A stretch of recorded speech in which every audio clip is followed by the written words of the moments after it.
Olá pessoal, tudo bem? Professor Estevão Monteiro aqui passando mais uma vez para dar continuidade ao nosso quadro chamado Descomplicando a Anatomia. E antes de entrarmos no tópico do quarto vídeo, quero deixar um recado para você. Se ainda não segue no Instagram, @Prof. Estevão Monteiro, segue lá. E se você ainda não curte o canal no YouTube, procura lá Estevão Monteiro, segue, porque toda semana nós temos diversos conteúdos sendo compartilhados e nós temos outros conteúdos além desse do Descomplicando Anatomia. Então a gente tem sobre treinamento de força, tem sobre liberação miofascial, então temos conteúdos diversos que eu espero que vocês estejam sendo proveitosos, ou seja, estejam ajudando na formação, então na despertar a curiosidade. Então segue, ativa o sininho para você receber as notificações. E o grande importante, deixa nos comentários o que você está achando do vídeo, se você tem sugestões sobre o que falar, são sempre muito bem-vindas e serve como termômetro para a gente medir se o que nós estamos fazendo está indo ao encontro ou a gente precisa fazer pequenos ajustes para melhorar esses pontos. Tudo bem?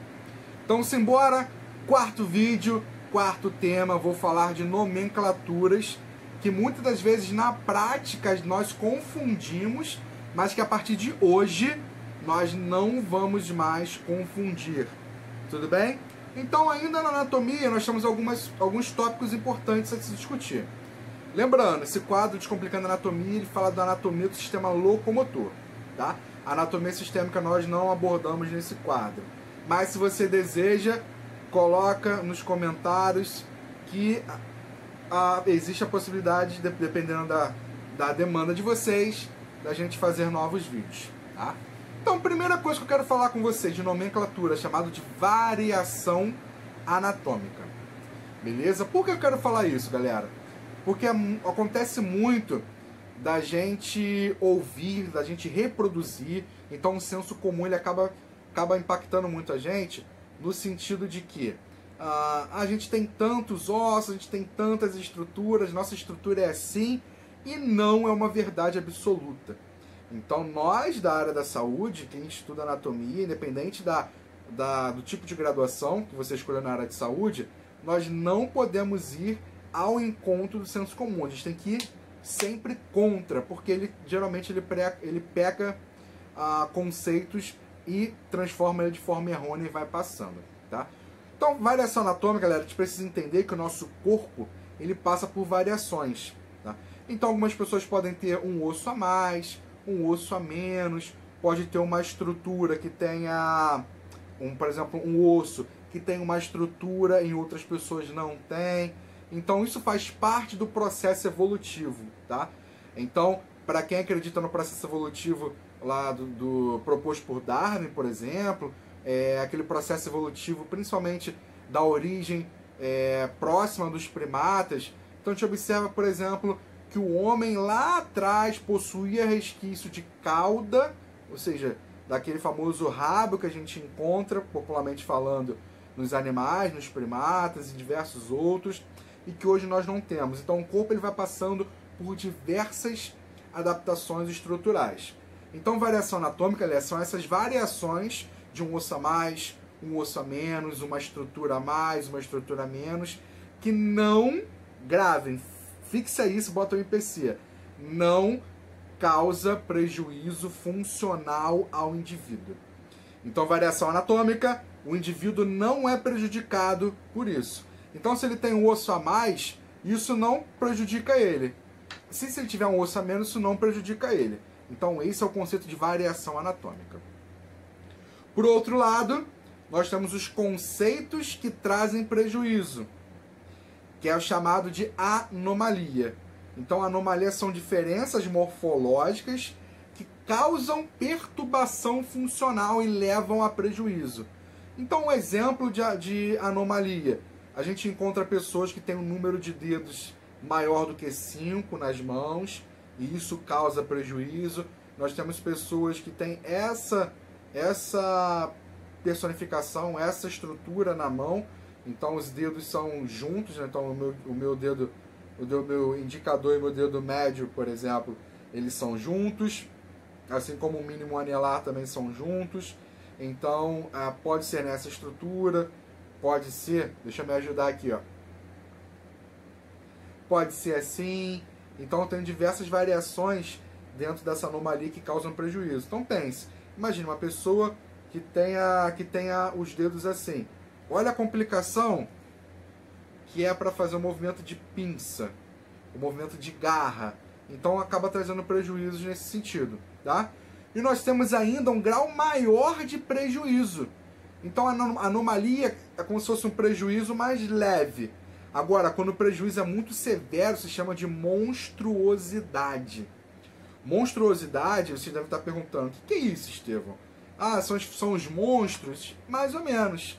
O conceito que a gente tem em filme, por exemplo, de monstros, lá o famoso, até o nome do personagem é Monstro, né, que foi criado pelo Victor Frankenstein, o próprio, por exemplo, Corcunda de Notre Dame, eles possuíam variações que traziam prejuízo funcional, tá?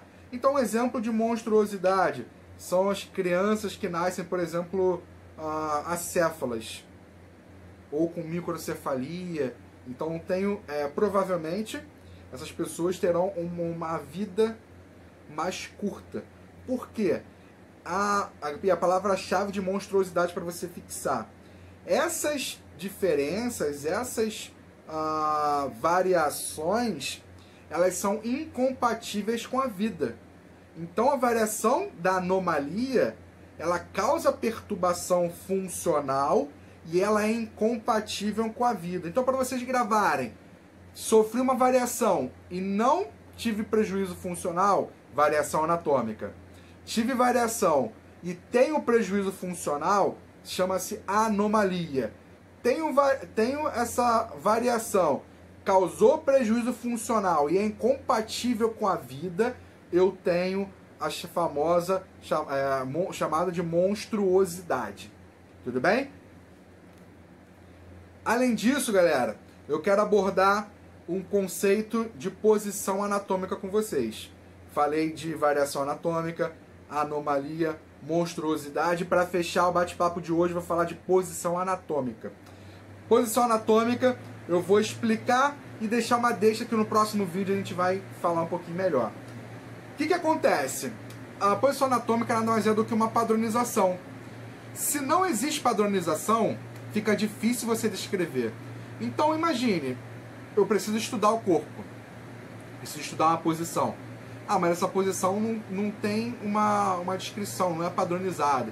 Aqui no Brasil a gente usa dessa forma, lá nos Estados Unidos usa de outra forma, na Índia usa de outra forma, no Japão outra forma. Como é que se padroniza? Como é que as pessoas entendem? Hoje é globalizado, né? Por exemplo, o que acontece, o que a ciência faz lá no Japão, por exemplo, chega no Brasil e a gente consegue ler, para quem tem domínio de outros idiomas, tá? Então funciona como essa forma de padronização. Então foi muito importante, porque ela evitou que se utilizassem nomes diferentes para descrever anatomicamente uma posição inicial, tá? E para fechar, para a gente gravar e vamos voltar nesse assunto no próximo vídeo. A posição anatômica, assim como a anatomia, ela se deve muito a um pintor muito conhecido chamado de Leonardo da Vinci. O Leonardo da Vinci ficou muito famoso por diversas coisas, mas principalmente por pintar a Mona Lisa. Para quem já foi no Museu do Louvre lá na França, em Paris, espero eu que teve a oportunidade de ver o quadro original. Mas além da Mona Lisa, o Leonardo da Vinci desenhou o Homem Vitruviano.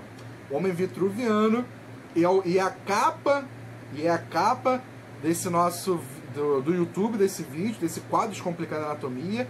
É aquele homem dito como perfeito, simétrico. Beleza? Vou ficando por aqui. Esse foi o conteúdo do nosso quarto vídeo.